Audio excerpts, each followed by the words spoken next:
नमस्कार दोस्तों, मैं आपका धनुष राजपूत आज की सच्ची कहानी में आपका स्वागत है। लेकिन शुरू करने से पहले, अगर आप चैनल पर नए हैं या आपको ऐसी ही सच्ची कहानियां सुनना पसंद है तो कृपया वीडियो को लाइक करें और चैनल को सब्सक्राइब करें। एक सामान्य परिवार की लड़की थी। उसकी शादी इतने साल की उम्र में हो गई थी। 17 दिन ही तय हुआ कि शादी तय जगह पर होगी। घर पर सिर्फ एक लड़की थी। इसका फायदा उठाकर उसका होने वाला कामातुर पति उसके घर चला गया। यह शर्मनाक था कि लड़की का नाम सपना जाधव था। उम्र 17 साल थी। लड़की अपने परिवार के साथ रहती थी। उसे सीखने का बहुत शौक था, लेकिन घर की स्थिति के कारण वह शिक्षा से वंचित थी और बहुत कम उम्र में उसे अपने माता पिता की बात माननी पड़ी और निर्णय लेना पड़ा शादी करने के लिए। और 17 साल की उम्र में उनकी शादी साल 2015 में हो गई। जिस लड़के से शादी तय हुई थी वह 22 साल का सुशील पवार नाम का युवक था। सपना संदीप जाधव और सुशील पवार ने परिवार की सहमति से शादी की। शादी तय होने के बाद दोनों मोबाइल फोन पर एक दूसरे से बात करने लगे। बात करते करते प्यार बढ़ गया और मोबाइल फोन पर मैसेज चैट भी शुरू हो गई। चूंकि सपना उसका होने वाला पति था, इसलिए वह उससे बात करता था। समय मिलने पर सुशील जानता था कि प्यार में पड़ना अंधविश्वास है।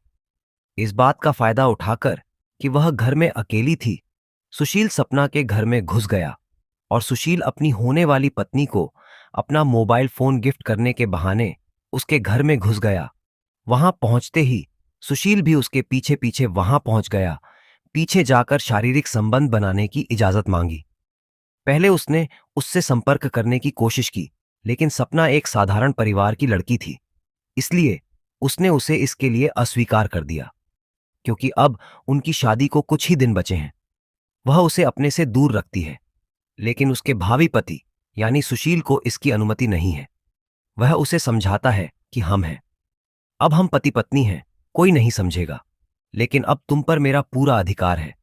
लेकिन फिर भी उसने उसकी बात नहीं मानी। यह सही है, गलत नहीं है, उसने उसे जवाब दिया। लेकिन अब भी जब सुशील ने उसके साथ जबरदस्ती करने की कोशिश की तो वह उससे दूर रही और कहती रही कि वह उसे नहीं चाहता। उस समय घर में कोई नहीं था।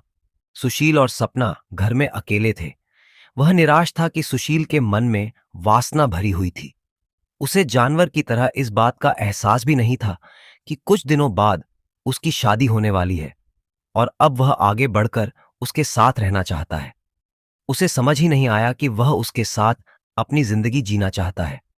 लेकिन अपने सपने के ठुकराए जाने से नाराज सुशील ने बिना सोचे समझे उसके चेहरे पर हाथ रख दिया। तभी लोग इकट्ठा हो गए और सुशील ने उसके साथ जबरदस्ती की सपना को कराहते और चिल्लाते देख गुस्से में आकर उसका गला दबा दिया और उसे हमेशा के लिए खत्म कर दिया। इसके बाद वह बहुत डर गया और उसने पास में ही रखे एक तेज चाकू को उठाकर उसके शरीर पर जोरदार वार किया, जिससे उसके शरीर से खून बहने लगा और सुशील ने उसकी वह मुस्कुराती हुई बैगांग सपना भी छीन ली। चंद मिनटों में दुनिया। एक लड़की के साथ बलात्कार हुआ। अब इस डर से कि वह पुलिस द्वारा पकड़ा जाएगा और उसके खिलाफ मामला दर्ज किया जाएगा, वह बचने के लिए जल्दी से अपने सपनों का घर छोड़कर उस गांव से भाग गया।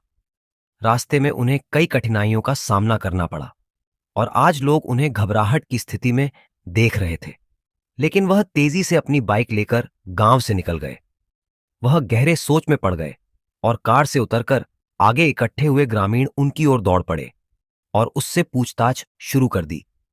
अब जब लोगों को उस पर शक हुआ तो वह अपनी कार छोड़कर वहां से भाग गया और वहां से भागते हुए वह शिंदखेड़ा पहुंच गया और वह वहां से भागकर पुणे चला गया और पुणे जाकर अपने दोस्तों को अपने साथ हुई सारी घटना बताई। लेकिन किसी ने भी इस काम में उसकी मदद नहीं की। इसलिए वह तुरंत मुंबई पहुंचे और फिर वह अहमदाबाद चले गए। लेकिन उन्हें वहां कोई काम नहीं मिल रहा था और पुलिस भी उनकी जांच कर रही थी, इसलिए वह घर नहीं लौट सके। क्योंकि उन्हें कोई काम नहीं मिला, इसलिए उन्होंने मुंबई वापस आने का फैसला किया।